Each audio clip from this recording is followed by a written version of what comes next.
Thank you for joining us for our virtual CU Anschutz Wellness Series, Happy and Healthy Hour. We are grateful that you are taking the time today to connect with the CU Anschutz alumni community and focus on your own wellness. Good evening. My name is Elias Provencio Vasquez, and I am the proud Dean of CU College of Nursing. I am also proud to have one of our distinguished alumni of the great CU College of Nursing as this evening's featured speaker. As Dean, I see daily the passion and commitment from our alumni and students to take care of others. I am thrilled that tonight we will be talking about an incredibly important topic, how you can take care of yourselves. I now have the privilege of introducing tonight's speaker, Dr. Jean Watson. Dr. Jean Watson is a distinguished professor and Dean Emeriti of the University of Colorado, Denver, and the College of Nursing. She held the nation's first endowed chair in caring science for 16 years. She is the founder of the original Center for Human Caring in Colorado and is a fellow of the American Academy of Nursing, past president of the National League of Nursing, a founding member of the International Association in Human Caring and International Caritas Consortium, and founder and director of the nonprofit foundation Watson Caring Science Institute. In 2013, Dr. Watson was inducted as a living legend by the American Academy of Nursing, its highest honor. She holds 15 honorary doctoral degrees, including 12 international honorary degrees, and has authored or co-authored over 30 books on caring. Dr. Watson's caring philosophy and theory of human caring and Caritas process of caring science are used to guide transformative models of caring education and professional caring healing practices for hospitals, nurses, and patients alike in diverse settings worldwide. Dr. Watson's groundbreaking work has led to numerous awards and honors worldwide as her models of care are widely adopted, respected, and implemented. I, like many of you, have been looking forward to hearing Dr. Watson's presentation. So without further delay, please help me welcome Dr. Jean Watson. Dean Eli, my gracious thank you for the privilege of being with all of you. And first things first are to really bow to all the nurses in the world and certainly to those that are with us here today, because this is a time of celebration, as well as maybe a time of recalibration about what we're about and how we advance nursing in its own place and how we go back to self. So it's ironic and maybe helpful and exciting that you've scheduled this on the very day of Nightingale, which is May 12th. And people forget because all these events are happening all week and next week, and really it's almost the Nurses Month. So I want to start with where we need to begin. And I'm going to wear these glasses because it helps with all the energy that gets pulled from us during these Zooms. But we all know about the importance of pausing and breathing. And breathing is a way to renew ourselves just with the breath of life. So let's start with a really deep breath. And just breathe in about 4 efforts of breathing in. Gently hold it and then release on the out breath for 8 times, 8 paces. And as you continue to breathe, just gently fall into your heart center and appreciate yourself and everything you brought to the work and the world and to yourself in this up to this point. All your struggles and successes, your celebrations, your sufferings, and as the turning point, that we can use this pandemic as an opportunity to grow into another space for why we're here, to serve humanity.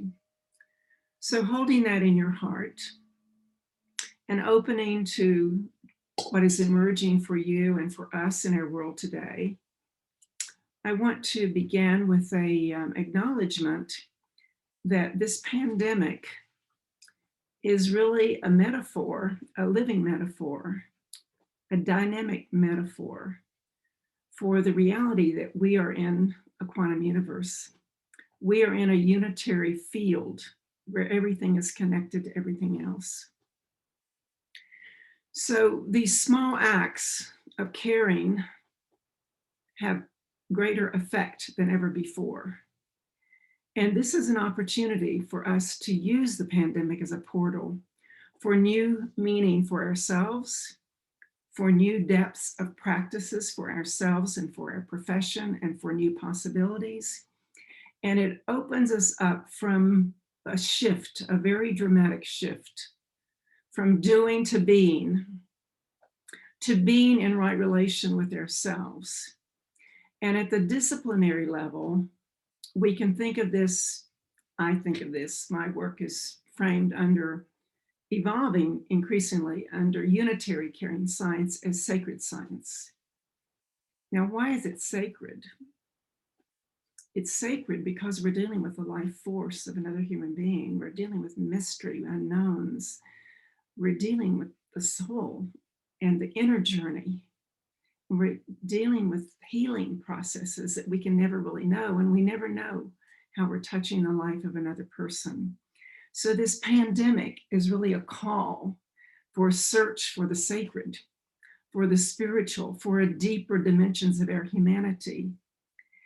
And it crosses all traditions and all religions all over the world, where we now have to seek new ways to attend to ourselves, that we cannot serve humanity and the emerging needs of human caring in our world and healing in our world and health and wholeness and dignity that's required to sustain our humanity unless we go back to self.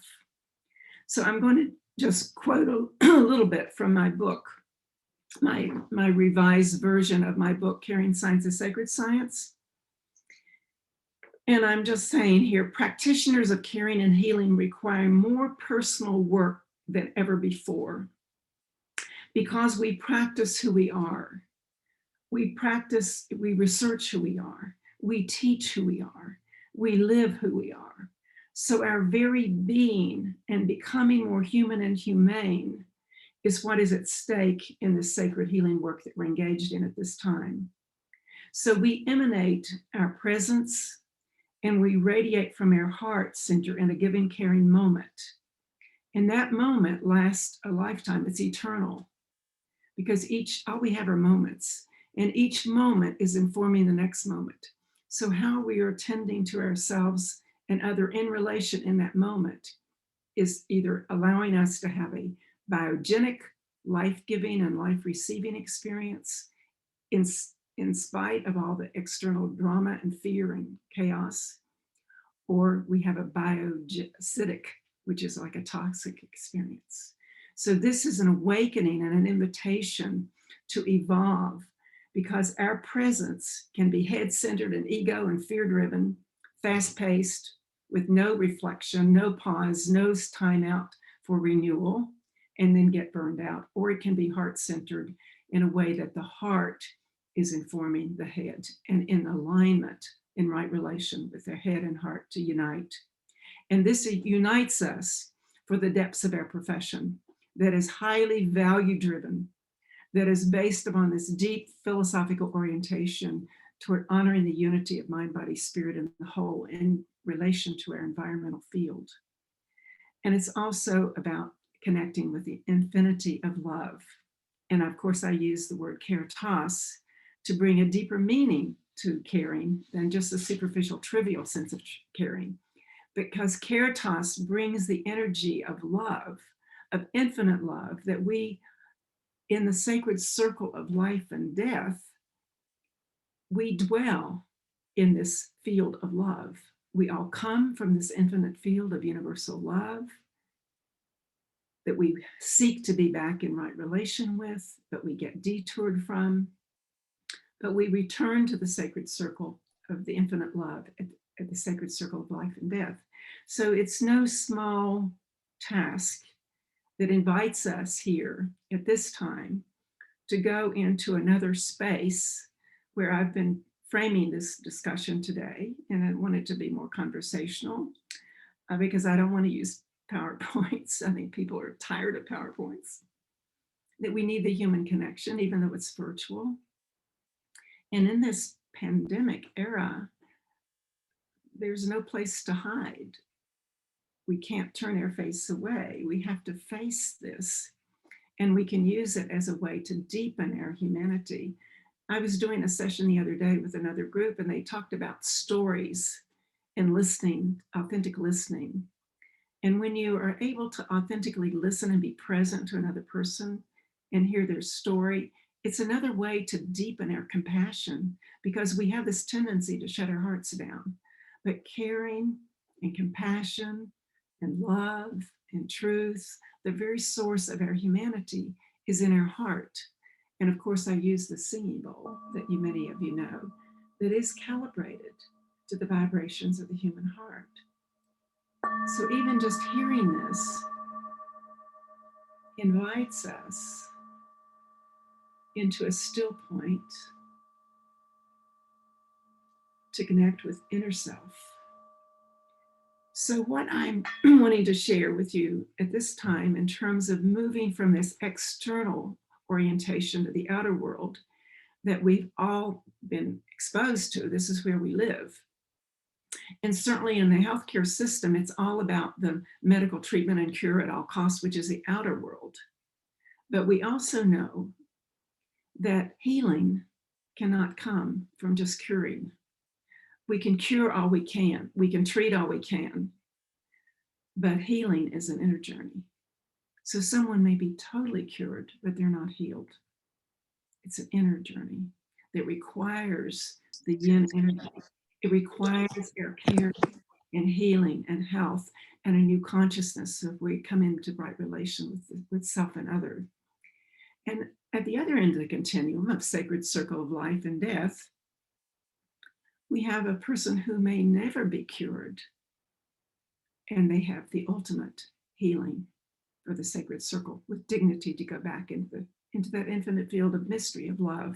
So we dwell in this space, which is very reverential, that requires us to pay as much attention to now the inner world as we do to the outer, so that we are equipped at our inner level so that we can be more morally informed and have informed action that is guided by a deeper wisdom from within through our own practices. So in my revision of this book, Carrying Science as Sacred Science, which hopefully will be out in the next few months, I literally woke up in the middle of the night. And I thought, wait a minute, I'm doing this book. What are my sacred practices with this book of Carrying Science as Sacred Science? So these are my sacred, what I've coined as the 7 Sacred Sutras, which I will share with you. And you can experience them with me, at least energetically. So the first one is, let me first of all say what a sutra is. You may not know what a sutra is. A sutra is an energetically, spiritually laden word. It's an aphorism or a short phrase that points towards something that's deeper than the word itself. It's like you've heard that Buddhist expression about the finger is pointing toward the moon, but don't mistake the finger for the moon, because that's the deeper level of what we're pointing toward. So these sutras are pointers toward something deeper about how we connect with source and our own depths of our being. And the first one is stillness.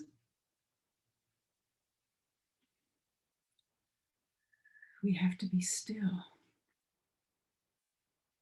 So just even momentarily right now, let yourself just feel yourself to be still.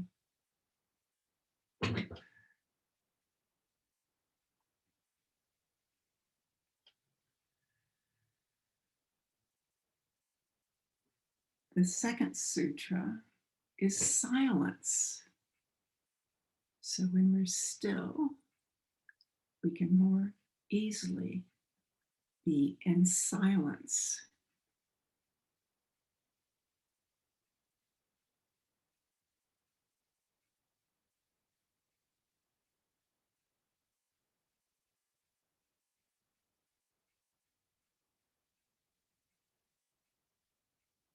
So in silence is often where you can hear the roar of silence. When you're really, really quiet and really silent, you feel this roar of silence. It's like the Om, the sound of the universe.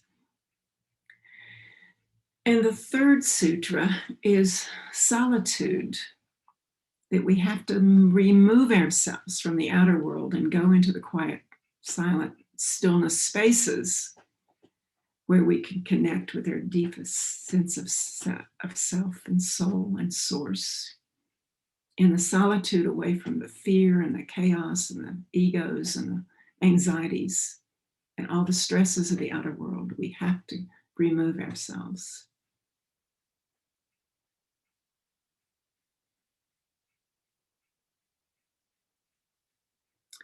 And the fourth sutra is spirit. So when we have this stillness and silence and in solitude, that's when we connect with spirit and source at this deeper, deeper level, where we get to hear ourselves and our higher selves, our longings, our yearnings, our soul's call that give us who we are, our essence, and our guidance. And the fifth one is simplicity. It's just like clearing out the clutter, blessing and releasing, forgiving, opening space for emptying out. Emptying out the mind and all those scripts that we carry. Healing our heart, repairing our heart from the hurts that we've carried. Giving permission to have compassion in the midst of this clearing and all that we carry. And so the next one is service. This is what nurses are doing every single day on behalf of humanity as our global covenant with humanity.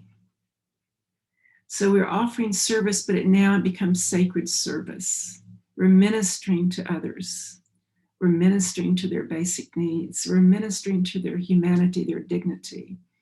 We're creating those connections and caring relationships, trust, loving kindness, equanimity, letting it be, being present, intentionality, so that we're there in sacred service to offer gifts of self to service, through service. And this is the epitome of Nurses Week. This is the epitome of nurses during the pandemic in terms of offering sacred service with this covenant that we have with global humanity. And the last one is surrender. We don't have all the answers. We can't fix everything. And we, as hard as we try, sometimes we just have to let go and surrender to those dimensions that are higher than us, and then opens up space for miracles. This is like Caritas process number 10 for those of you that know my work, which is like being open to miracles and mysteries that we can't control. We can't fix everything. We can't control everything. This is where we have been struggling all this time. So these are my 7 sacred sutras. And in some way, if you know my work, it could be a deeper dive as an entree to how do we take care of ourselves in the midst of all this outer world that is so much more demanding of us so many more obstacles to human caring than what we've experienced ever in our history. So this way of maybe making a transition is part of an invitation, and again, awakening to what nursing has to offer, so that we can lift this up and provide the language and able to articulate this and inform moral action and repatterning ourselves and our systems from inside out, and changing the culture of our traditional institutions, which we know they no longer serve humanity. They rarely serve any humanizing of our systems. It's almost like the healthcare system has taken health and the humans away from the institutional care.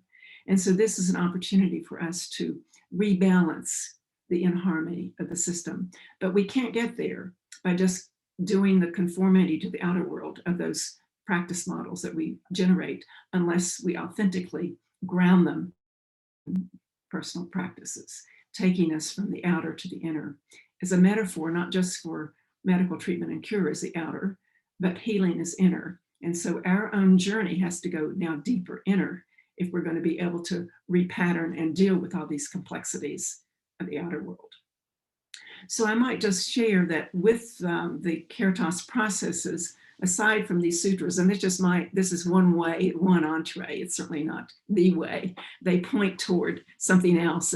That's the meaning of a sutra.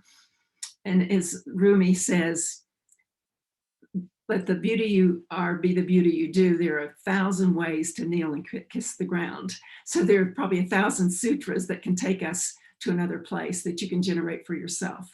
And we know there's many, many ways to access the inner world.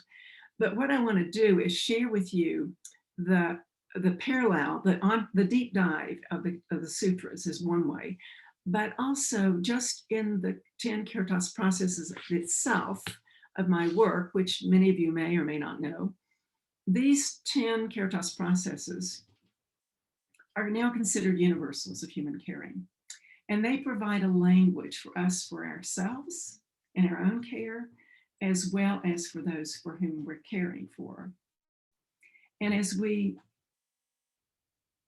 try to bring new meaning and new purpose and new possibilities, one of the things I've been working on is how do we translate this into outcomes? Because if you don't have your language, you don't have any language of caring, how can you look at outcomes?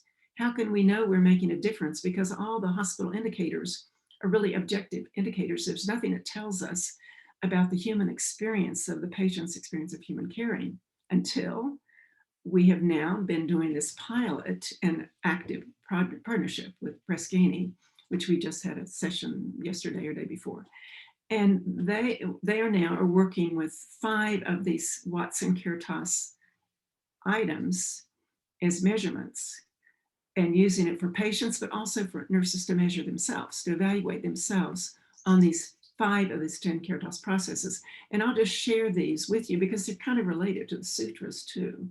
So the first one, we're asking patients, was your care delivered with loving kindness? The second one is, did you have a trusting relationship with your practitioner? The third one is, were your basic needs met with dignity? And the fourth one was, did you experience a healing environment in this setting? And the last one is, were your values and beliefs honored? Now, we did a pilot early on with a national hospital, represented a cross-section of different hospitals. And 2 of these were totally consistent with patients' overall experience of hospitalization, to the extent of recommending the hospital to others and so forth. And the 2 that were totally statistically significantly tied to patient outcomes and patient experiences were dignity, experienced dignity through their basic needs and basic care, and they experienced a healing environment. Well, now in the theory and in the unitary field model of caring science as sacred science, we are the field, we are the environment. So our presence, our authenticity, our intentionality our heart-centered awareness, our ability to hold space, to have silence, trusting ourselves, trusting the other. These are all interlocked with our personal practice to prepare us for this. So you might begin to ask yourself the question for your own self-care: how do I practice and take care of myself through allowing myself to feel loving kindness? How am I giving loving kindness and compassion and acceptance, equanimity to myself? How do I do that? Or do I do that? And if so, how? You might ask yourself that rhetorical question. And the second one is trust. Can I go into silence and shut down my mind and my fear and that ego and all those scripts? Can I trust myself? Can I have a trusting relationship with myself and trust my own soul and what's emerging for me, my essence of who I am? Can I do that? Do I do that? Again, these are rhetorical questions. These are sutras themselves that are pointing towards something deeper for our own journey. And then we might ask ourselves, how do I sustain my dignity and my own humanity? How do I take care of my own self and my own self-esteem? Or do I? Or do I surrender when somebody else is more powerful than I am? How do I stand in my own dignity, in my own space, and have my own voice without being angry or intimidated, but just holding that space, that dignity, that quiet centeredness, that heart-centeredness? These, again, are simple practices, both at a very intimate, personal, private level, but they also translate directly into the practice of caring science as sacred science, and into the practice of the maturity of nursing as a distinct discipline.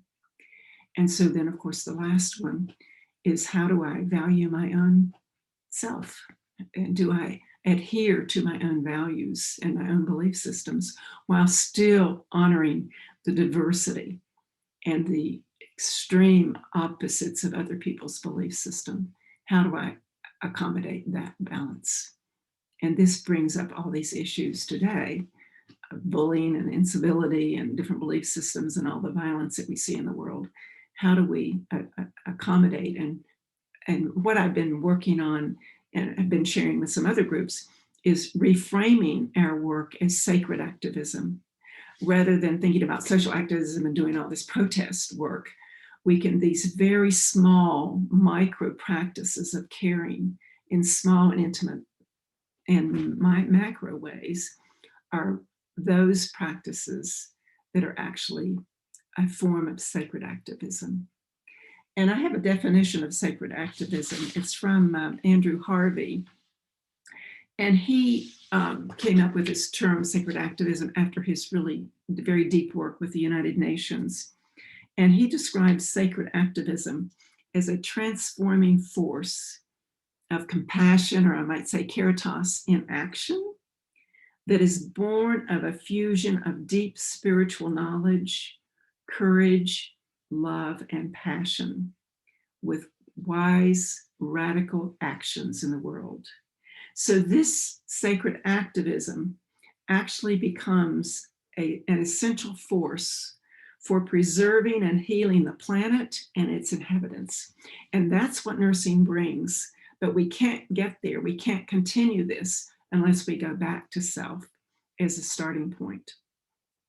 So I'm going to pause at this point and see if anyone has any comments or questions.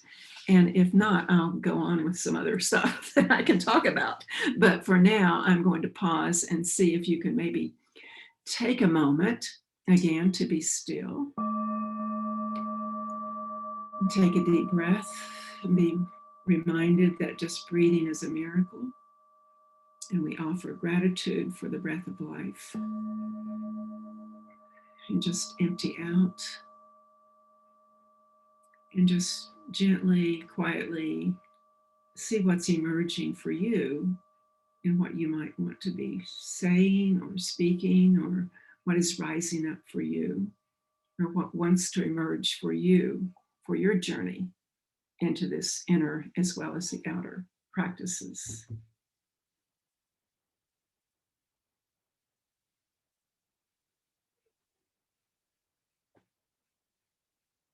So I'll wait and see if there are any comments, if there's anything emerging.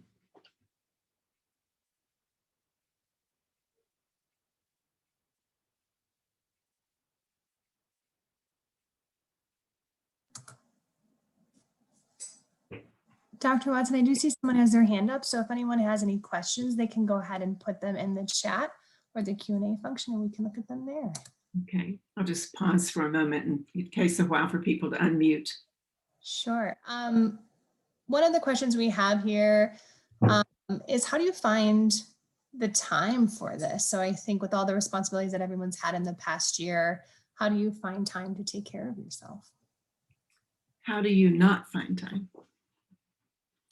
It's like, it's not a matter of finding time. It's like making time, being in time.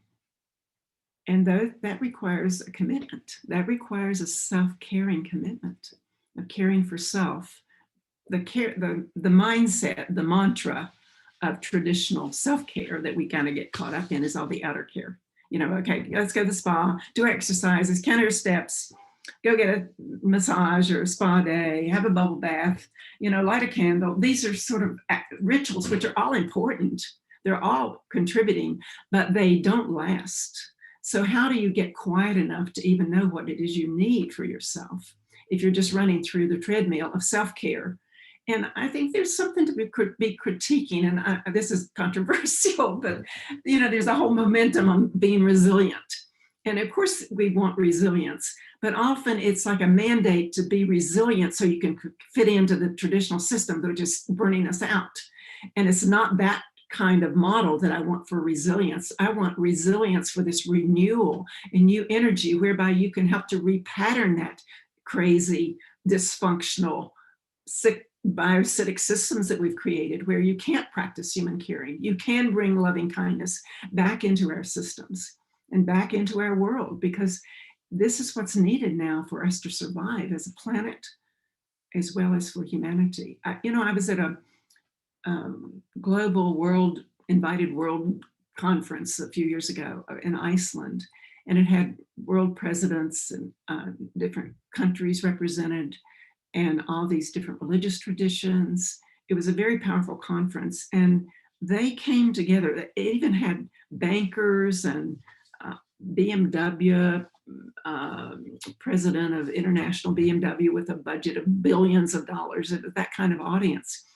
And they were all there realizing and acknowledging that we cannot sustain our humanity or the planet Earth unless we return to values of caring and compassion and love.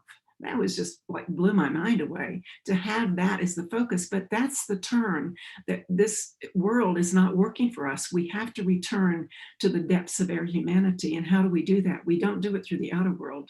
We can't just keep coping with the outer world, because it's self-destructing, and it's also self-destructive to society. We see the societal breaking down as well, and our systems are deconstructing. So all of this is part of for humanity, I do believe. So another question kind of in that same vein is, how much should be taken for this in a day, a week? Is there a minimum that you would recommend? It becomes a daily practice. You know, some of the people that are really involved in heavy meditation, they say, you know, if we're so busy, just take 5 minutes. Just take 5 minutes. Just start your day. You know, I've developed these little cards of the 10 Caritas processes that can be used for self as well as for patients.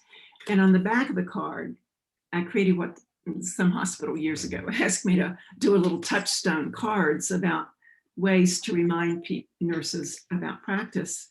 And I playfully came up with what I called, well, you know, the 3 noble truths. I'm not a Buddhist, but I love Buddhist philosophy. And the 3 noble truths are be good in the beginning, be good in the middle, and be good in the end. So I came up with this caring in the beginning, caring in the middle, and caring in the end. And there are things like begin your day with silent gratitude and set your intentions to be open to give and receive all that you're here to give and receive this day. And really set yourself to be there for these day-to-day moments, cultivating a loving, caring consciousness toward yourself and all others who enter your path. That's like caring in the beginning. You've got to prepare yourself to enter this space. Those sutras are a private, intimate way that you might just experiment with, because that gives you the energy and the consciousness and the evolved courage to stand in place and be there for that other person in those moments. And all we have are moments. So how we are in those moments is affecting us as well as the way we're affecting another person. And you never know how you're touching the life of another person. So then a caring in the middle is like taking those quiet moments to center yourself, to pause, to empty out, and to be still with yourself before entering the patient's room.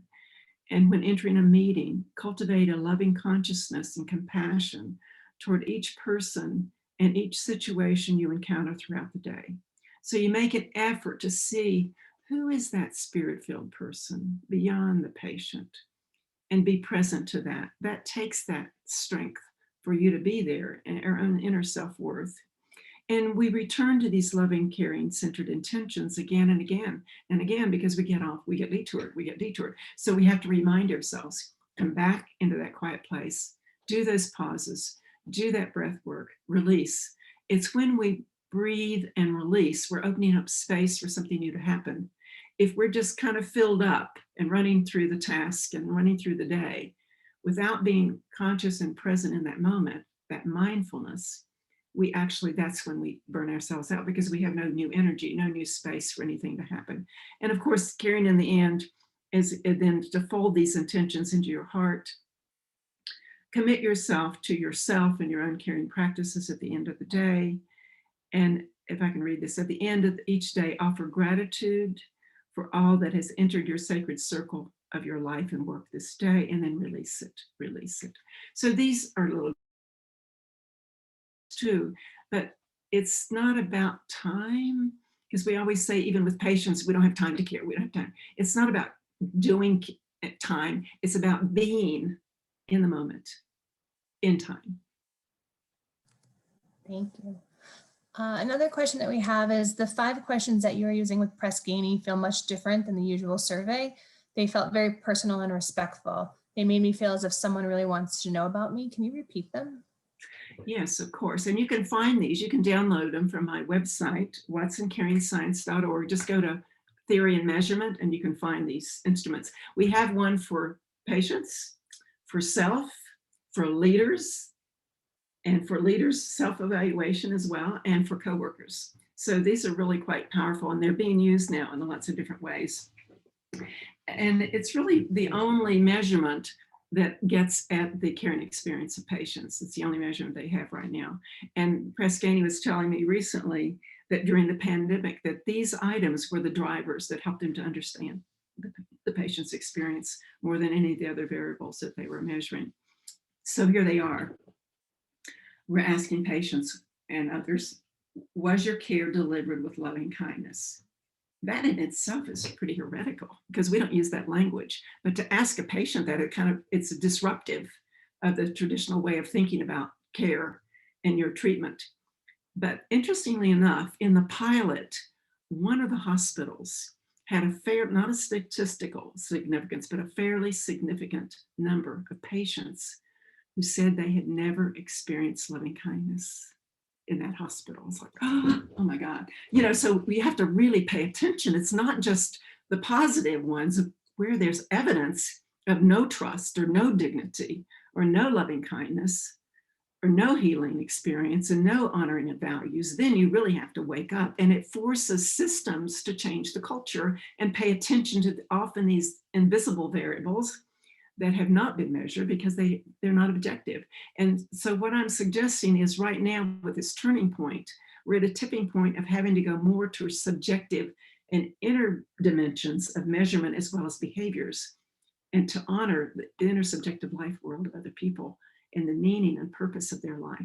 And even physicians, colleagues of mine have said, the future of medicine will be less on diagnosis and more on meaning. What is the meaning this has for the patient?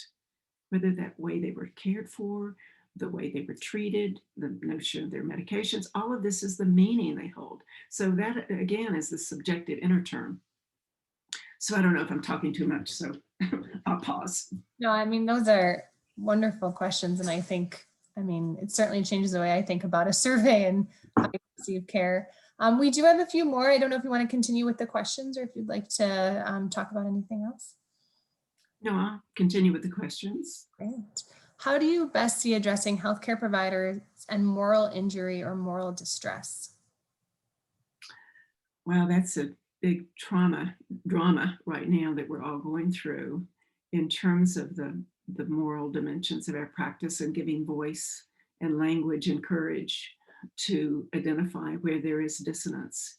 I think it also goes back to having the opportunity to share their experiences with others. If you were to kind of explicate a moment or a story where you felt morally injured and share that with others around in a circle, you might have new meaning of finding new ways to overcome that or to repattern that or to learn from that or to forgive that situation so that you can go again to a healing model around that injury, that we carry these pains and these injuries in the cells of our soul. And that's where these sutras and these other deep practices are like underneath the iceberg of what we see on the outer world. We're carrying these injuries with us, and you can't heal them by the outer world approaches alone. You have to go deeper, and that's where that inner life world and the sutras point toward that, what's underneath the iceberg of those moral injuries. Thank you. They just keep coming in if you don't mind. That's right. Thank you for reframing resilience. The system is breaking us and shaming us for not being resilient enough. How do you find more simplicity in such a complex world and healthcare system? Clean out, throw away, get rid of stuff. Go through your small acts, like go into one room and just start looking at it differently and start throwing things away, clearing out. And, you know, there's that Japanese practice of decluttering, of like, do you love this? Do you want this? Can you share it with somebody else? Can you recycle? There's so much need for recycling in our world. So these small acts, you know, I had this jewelry drawer, which was an absolute total mess. And I had my daughter come and help me to get rid of all this junk jewelry that I don't ever wear it. I only wear 1 or 2 pieces of jewelry, but it was just like driving me crazy because it was just clutter. And so just that simple act just cleared my whole space. And cleaning out my office is like a ritual. Make it a ritual, make it a cleansing ritual. Letting go of things you no longer need because you're carrying all this old energy. One of my colleagues and Caritas coaches out at Stanford, who's doing all this work in caring science, providing leadership out at Stanford, she was the first Caritas coach at Stanford Health, and now they're doing this amazing work. And she recently has been on Facebook, and every day she's talking about cleaning out, clearing out, and all these boxes and this old stuff that she has been keeping for years and years. And then she showed photos of it, you know, this overwhelming boxes of stuff. And she also lost weight, you know, literally clearing out, getting rid of all this old energy. So it actually can be fun and exciting, and it's very liberating. And I'm telling you, when you can let go of old stuff, it's not only symbolic, but it's energetically releasing. And that's when you open up space for new possibilities. So make it fun. Yeah, I think that whole concept of does it bring you joy at first for me didn't sit. And then a couple times, I'm like, no, I get it. I understand. Why do I need this? I haven't worn it in 10 years. Yeah, do I need this anymore? In your thoughts around unitary caring, sacred activism, and the 7 sutras, how does love and caring for human healing transform to love and caring for universal healing, including the different sentience, animals, physical environment, and the Mother Earth? Oh, wow, that's a big. That was not from me. Okay. Wow. Well, when you're into the unitary field of unitary transformative consciousness, again, it's part of the quantum universe. Energetically, we're all energy. Everything in the universe is energy, and we are all connected. Everything is energetically connected in this unitary field. So if you change any one part of it, you're affecting the whole field. That's why it's important for nurses to bring higher consciousness to the field now, because anything we put into the field is affecting the whole. So while we honor ourselves, everything is a living energy. And so, like, you know, I went through a period, which I tend to not really eat meat very often, but I'm not strict about it. I'm not like a strict vegetarian, but for a period, I was actually vegetarian. And it wasn't because of the health, it was because of the animals, the cruelty of animals. And I didn't want that energy of negative to come into my body. And eventually, you know, then I get to this place where, well, everything is, say, all food is sacred, you know, even vegetables, everything has life and energy. So you have to find your own way with this, but it's not extreme, but everything is part of our universe, and we have to honor all living things. And when we feel like we're in control and we're trying to fix and manipulate the environment and our planet, we see the consequences, because Mother Nature is not happy with us now. And if we don't have a healthy planet, we do not have a healthy humans. And we see the, you know, in some ways we see more attention to eco-caring than we do to human caring. We see more violence and non-caring, but it's also manifesting in non-caring and violence toward our environment. Like, you can't drink oil. You know, these are awakening that we have to pay as much attention to the planet as we do to the humans and all living things. So, you know, as a mother of small children, I think that thought has been on my mind a lot more than, you know, maybe previously before I had them, about just the future, right, and our planet and the generation. So exactly, right. Yeah. Well, I think the new generation is more aware of this. Younger people are much more attuned to this. You know, they talk to, well, you know, we talk to plants. You can talk to plants. You can talk to animals, and you can talk to butterflies and to other beings, you know, hummingbirds and trees. And, you know, it's okay now. It's okay. We're all connected. We're talking to my 3-year-old seedling, so I understand. He loves it. One other question that we have here is, my daughter-in-law is starting her career in pediatric addiction medicine. Can you recommend any books which might be especially helpful for her? That is not my field, but actually you could use the theory of human caring as a way to approach that entry into that field. So one of my books, Philosophy and Science of Caring, or Humans Caring Science, these could be helpful as a foundation for your practice, no matter where you are. Great. And I see Lindsay put the link to the website in the chat, so everybody on the webinar will be able to access that. So I see that's all the questions that we have for right now. We do have a couple more minutes, so please feel free to send in more questions, or Dr. Watson, if you have any final thoughts for us. Well, one of the things that I'm going to be doing a series of with this colleague in Canada for the Canadian Nurses Association, and eventually they're going to be available, but tomorrow I'm actually doing one with her on the ethics of face, exploring the paradox of face-to-face caring in a digital virtual world.